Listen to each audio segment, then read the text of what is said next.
Quiet, you.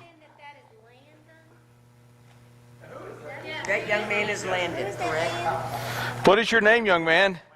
Landon. There we go. What is your name, young man? Huh? Landon, last name? Drisson. There we go. Thank you. We gotta know. We may have more than one Landon show up in the next little while. That's true. That's true. That's true. It's possible. All righty. Last week, if you were here, what did Saul do? He went and took counsel with whom? Some of you, your text will say witches. Mine says a necromancer. I like that terminology. Of Endor, not, as we discussed a lot since you've seen Star Wars, it's not the planet of the Wookiees or of the, what is the little small things that couldn't fight. Anyhow, not that city, not that town, right? So Saul went and he consulted with a witch, a sorceress. And who did he ask for? Samuel. Why? Because the Lord refused to talk or answer Saul in deeds or in actions or in dreams. We're going to see here, in the last few chapters here, are setting up the death of Saul and David's role or non-role in this. And so what you had in 28 is the Philistines had come out and arrayed for battle. The Israelites have responded. Remember what what someone requested of David? Anybody remember that? Achish, the king of Gath, asked David to be his bodyguard and go with him out to fight the Jews or the Hebrews. And so now we pick up in 29. This is pretty straightforward prose, and so it's pretty straightforward material. Now the Philistines had gathered all their forces at Aphek, and the Israelites were encamped in the spring that is in Jezreel. And the lords of the Philistines were passing by on hundreds and thousands, and David and his men were passing on the rear with Achish. And the commanders of the Philistines says, "What are these Hebrews doing here?" And Achish said to the commanders of the Philistines, Is not David the servant of Saul, the king of Israel, who has been with me now for days and years? Since he has deserted to me, I have found no fault in him to this day. But the commanders of the Philistines were angry with him, and the commanders of the Philistines said, Send that man back, that he may return to the place which you have assigned him. He shall not go with us in the battle, and we'll stop right there. So David is Achish's bodyguard. He and how many of his men?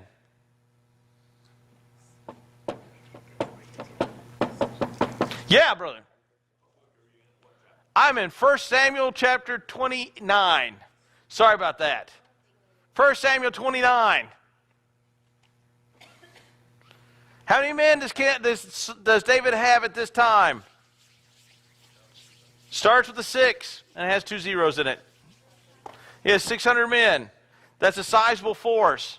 It's a sizable number of bodyguards. By the way, going back 2 chapters to 27, was David honest with Achish about his military exploits? Not a bit. David was killing and destroying entire towns. When he raided a town, he killed everyone in the town. And then told Achish the king, I was raiding down in the Negev. I was raiding down in this area. But he was killing and wiping out towns near and close to Jerusalem. Why? Because of the fact that one day he will be king and have to fight these individuals himself, and so he's eliminating for himself these future enemies. So Achish doesn't know this, but the heads of the Philistine, other 5 commanders, or the larger number of commanders, are starting to look and say, hey, do you see a problem with having 600 men, well-armed, well-skilled in battle, because David is a mercenary, his men are guns for hire, behind you with his countrymen in front of you? You see kind of a military faux pas waiting to happen? Everyone sees this as a problem. Take a look and see what they say. Lest in battle, he becomes adversary for us. How can this fellow reconcile himself to his Lord? Would not it be with our head, or the heads of these men here? Is David not of whom they sing one and another dances? Saul has struck down his thousands, and David his tens of thousands. The fear is that David, in the heat of the battle, as a protector to the kings of both Gath and the rest of them there, turns sides and begins to slaughter the Philistines from the rear position. And in so doing, reconcile himself with Saul with the heads of the Philistines. Let me ask you a question. Could David, if he killed all the kings of the Philistines, reconcile himself back to Saul? It's not possible. Why? Because the issue is the fact that David is killing Philistines at a rate that Saul's not. And Saul began to get jealous. And Saul then began to seek after David, because Saul's rage against David is one of a jealous rage. And now Saul, what did the witch of Endor tell Saul? That in the middle of battle, what's going to happen to Saul?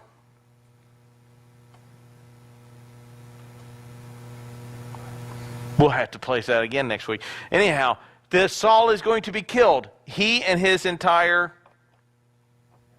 family. Thank you. So Saul is going to be killed. So all this is prepping, but not, you read this, it's over a matter of just a very short period of time. David is in the other camp. Saul's going to visit the witch of Endor. Saul's being told that he's going to die in this battle. David doesn't know that Saul's going to be killed in this battle. Here's another thing, too. Providentially, behind the scenes, you have the Lord working it to where David and Saul cannot meet on the battlefield. Correct? I mean, think about it. David and Saul were to find themselves locked on the battlefield, and David kills Saul as an activation of the Philistines. Would David be able to rise to the throne now? Be a lot harder. He was a traitor. He sided with the Philistines. He killed the king of Israel. He went to ascend the throne, and he only did so with Philistine help, and the Philistines could believe that they have an end with this man. Because Achish believes this, right? Achish has said in another passage, this guy is going to be my puppet because he is in the house with Saul, and he is my man. I'll be back in 27. We're going to see where God providentially works it toward David leaves the battlefield. And it's necessary because next week we're going to see why it's important for David not to be on the battlefield. Because usually what happens when a country goes to war and they commit all their resources to fight one foe and there's other foes to your south. What usually happens when the foes to your south realize that there's no men back home? Raiding party. So David providentially sends the Philistines 600 men back into their rear guard as more of a rearguard action, whether they know it or not. This David may turn on us, kill us all, and reconcile himself with Saul with our heads. Now, has David already taken the head of a Philistine lord? Took out his sling, smacked a dude in between the eye, and then as the man was laid dying, or depending on how you want to read the text, he whips up the sword and cuts off his head. If he was alive when he got smacked in the head with a stone, he wasn't when his head came off his shoulders. This imagery is fresh in the mind of the Philistines. The song, Saul has killed his thousands, David kills his tens of thousands. They equate these two as being allies, but this song is what made them enemies. Now check this out. Look at this here. Then Achish called David and said to him, as the Lord lives, you have been honest, and to me it seems right that you should march out with him. Has David been honest with Achish? No. The reason why he killed everybody in the town he went to was so Achish would not find out that he was actually raiding closer to home instead of further away. So David has been playing on both sides of the fence here. But in Achish's eyes, he's been an honest, straight shooter. And according to what David has demonstrated to him, he's been an honest, straight shooter.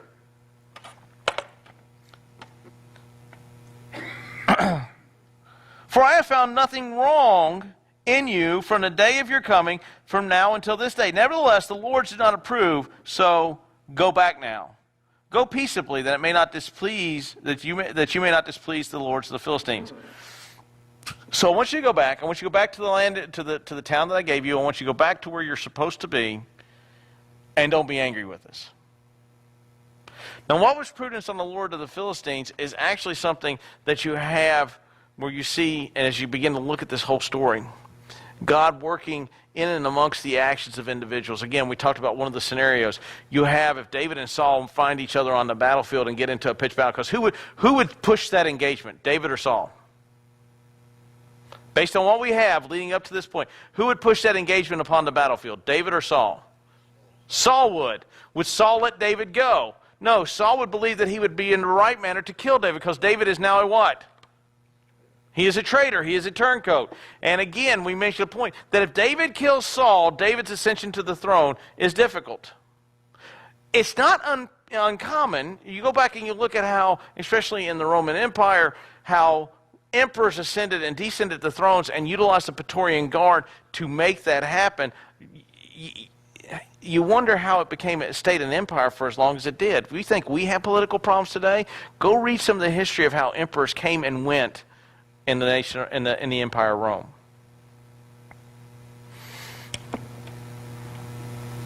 Now go back. And David said to Achish, "What have I done? What have I found? What have you found in your servant from the day I entered your service until now, that I may not go and fight against the enemies of my lord the king?" And Achish answered to David and said, "I know that you are as blameless in my sight as the angel of God. Nevertheless, the commanders of the Philistines have said, he shall not go up with us in battle." Have you ever had a moment in your life where life was clicking along pretty good? You've had some bad things coming along, but then life was clicking along, and you have an opportunity to go out and prove yourself and demonstrate your success and your ability in this ability, and then someone goes, "No, you can't go." "But I want to go." You can't go. And one of the things that happens when this happens is usually people get sullen and down in the mouth. If David goes, David's going to have a hard time ascending the throne if he engages Saul. Here's we see next week, if David doesn't go, his family will be carried off and sold off into slavery. Oh man, I gave away next week's sermon. Y'all won't be here next week now. Oh well, that was not in there. It's not in there. Do not read chapter 30. I'm kidding. You're sitting there, you've got your life seems to be clipping along, you've had some setbacks. David definitely has some setbacks. He now has an opportunity to go out and again prove himself in battle against the king of Israel and be a bodyguard with Achish. He's not going to be a forward front soldier, and now all of a sudden he's been told, you can't go. A bit of a setback. But in his not going, David is going to be sitting outside of his tent one day and watch an individual who is bringing the crown, the bracelets, and the ring of the king to David, who isn't on the battlefield, who can ascend the throne with righteous hands. See, what happens is we look at the minor setback that's in front of us and go, I don't understand why I can't have what I want right now. Because I don't want you to have what you want right now.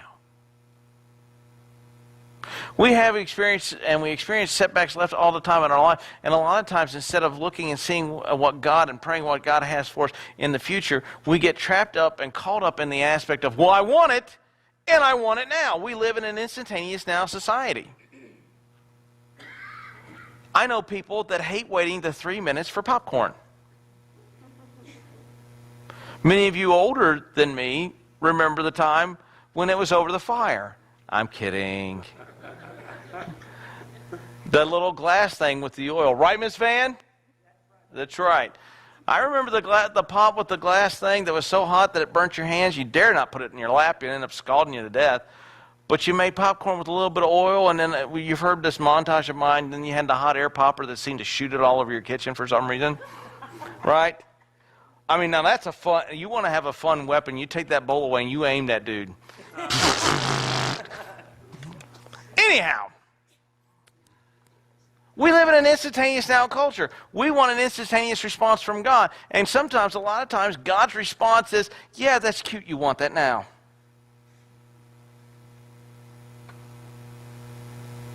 I got it. The answer is still wait or no. But you don't understand. No. You don't understand. And this is the issue when you get over into, I believe it's 2 Peter, when Peter is talking about God is not slow, as some count slowness. The early church was expecting Christ to return momentarily. And he hadn't returned. And Peter writes and goes, he's not asleep. He's not slow. He's not dim-witted. He's not taking his time just to take his time. He is doing things methodically according to his plan. Now, while we would want him to return instantaneously, it may be another millennium, because for him a day is like 1,000 years, and 1,000 years is like a day. Be involved in what you need to be involved in. David is mad that he cannot go out into battle, but what David is going to find out in next chapter, not that he's going to find out next chapter, but we're going to find out next chapter, that if David goes into battle, his family is taken from him. And he'll never see him again. But since he's not on the battlefield, he then gets to pursue and gets his wife back. If David is on the battlefield and kills the king of Israel, his ascent to the throne will be one plagued with filthy hands. And up to this point, David has said, I will not what? About the Lord's anointed. I will not put my hand out against the Lord's anointed. But on a battlefield, do you get to make the luxury of those decisions? Not really.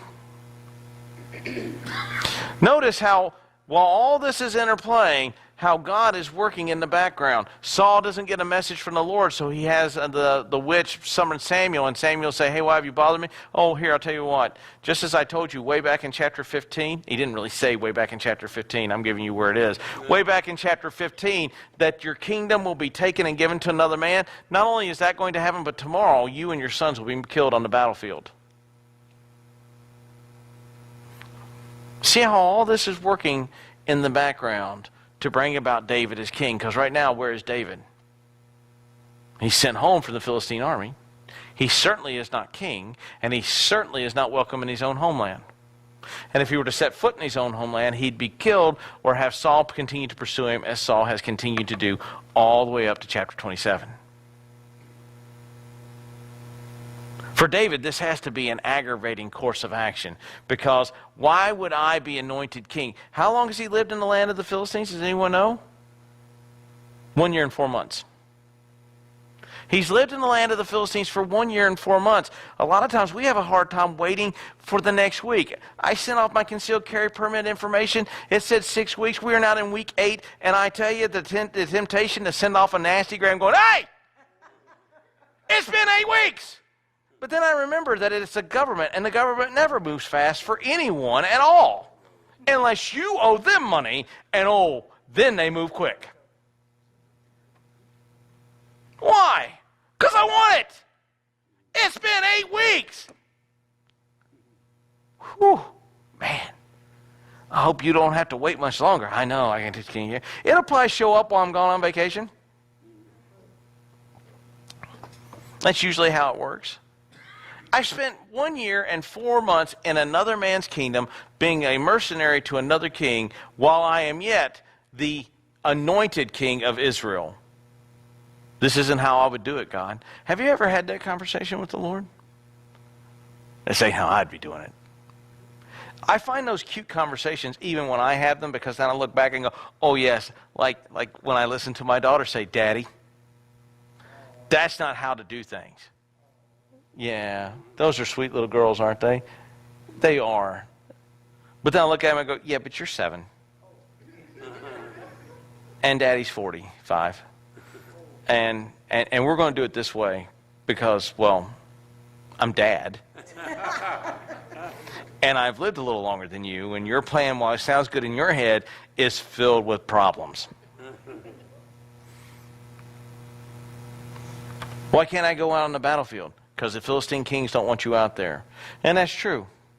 And the Philistine kings have a right to be worried about David, because from a tactical situation, you don't put 600 men heavily armed that are the enemy behind you and hoping to have success on the battlefield. That's a great way to have a loss. Providentially, through the hands of God, God moves him off the battlefield to where you don't have this capability. Providentially, you have Saul being told, tomorrow you're going to be killed at the hands of your enemies. Here's another thing. David's men, did they have any compunction about killing Saul? Not a bit. The first time in the cave, they're like, kill him, kill him, kill him, kill him. You're a fool. You're a coward if you don't kill him. You're a coward if you don't kill him. They didn't really say that, but I've hung around with enough soldiers. You hear that. You want to get a soldier to do something, you lean over and go, you're a coward if you don't do this. And you sit back, and off he'll go. So, you're a coward if you don't kill this guy. Then he takes one of his other men into the camp, and the guy goes, hey, look, I know you can't kill him, but I can take that dude's spear and pin his head to the ground, and no one will know. So even if David doesn't encounter this man on the battlefield, one of his 600 could. And could David ascend the throne if one of his 600 did it? No. They come to the battlefield, they have to be removed from the battlefield. When you see God's hand working behind it all to make it happen. David is allowed to leave and not go into battle to where it doesn't look weak or to where he doesn't look like he's supporting the kings, because the Philistine king sent him off the battlefield, not David refusing to fight. But yet if you were to look at David, what have I done? Have I not been honest with you? Well, David, I wouldn't exactly play the honest card because you're killing people in nearby villages and you're kind of lying to them, but they don't know you're lying to them. But that's okay. I wouldn't play the honesty card there because we know you haven't been honest.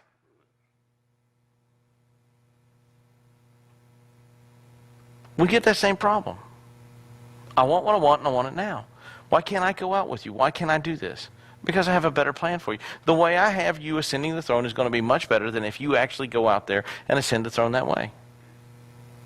Secondly, you're going to be needed, whether you realize it or not, in the rear for something other than that. And then when Saul is killed, you take the position of king without any taint being assigned to your name. See, we get wrapped up in the why can't I have, instead of looking forward to what God is going to providentially do in our lives. Because here's the thing, He already knows what's going to occur in your life. He's the beginning and the end, not the beginning and will eventually be the end. The phraseology is the beginning and the end. He knows the beginning and He knows the end. He knows the details in between.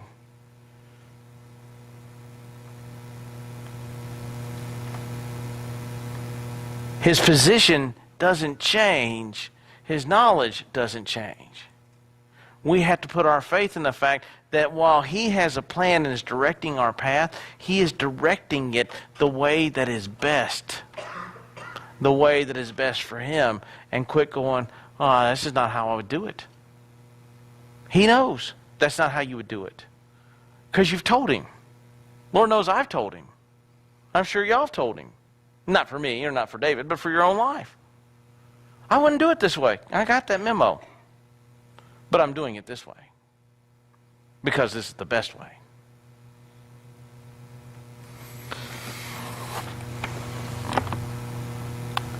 Now then, rise early in the morning with the servants of your Lord who have come with you, and start early in the morning and depart as soon as you have light. So David set out with his men early in the morning, and they returned to the land of the Philistines, but the Philistines went up to Jezreel. So the Philistines, as David leaves early in the morning, the imagery is the Philistines are walking out into battle to fight Saul. Questions?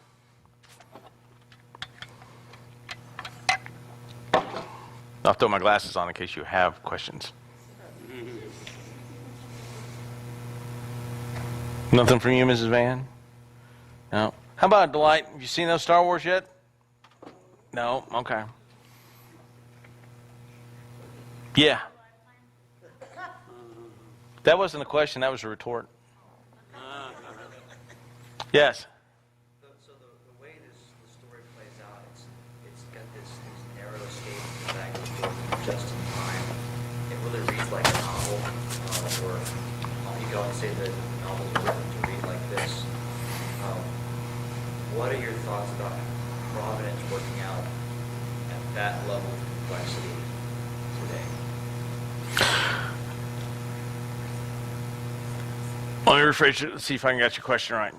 As you see God's hand working in this story, very much with things in the nick of time, in our day, does God work His providence at the same level and same tier?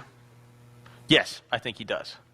There have been times, numerous times when could have easily been sucked into a machine that had grabbed a hold of me, been speared by a piece of metal that fell off a truck that would have cut me in half. The pad that we lived on on Delta, the week we move off of it takes 7 full rounds, and we had just moved all of our soldiers off. Matter of fact, the last soldiers left that day, ripped all the tents apart. I don't look at those things as just mere coincidence, but the hand of God, the hand of providence, actually making those things work out properly. And the reason being is either God is sovereign and providential and where he is able to direct the paths of his people, or he's just a better tea leaf reader than I am. And I prefer that God be an all-knowing, all-powerful God than a better tea leaf reader than I am. So I think at times when we look at situations and we ascribe to the word luck, chance, and man, that was very fortunate. That none of that was any of those things, but the hand of God actively working, or at least working to bring about that result. There I think are times multiple paths by which God can obtain that providential plan to occur, and he allows us to select one of those paths, and he directs us along that way to end up exactly where he's always wanted us to be. And so I think that you can make an argument for that, but you cannot, I don't think, negate the hand of providence. Otherwise, you end up with a God who's not in control. And yet, as we saw back, I believe it was in Philippians, he says he is the sustainer and creator of all things. That means all things. So, questions? Other questions?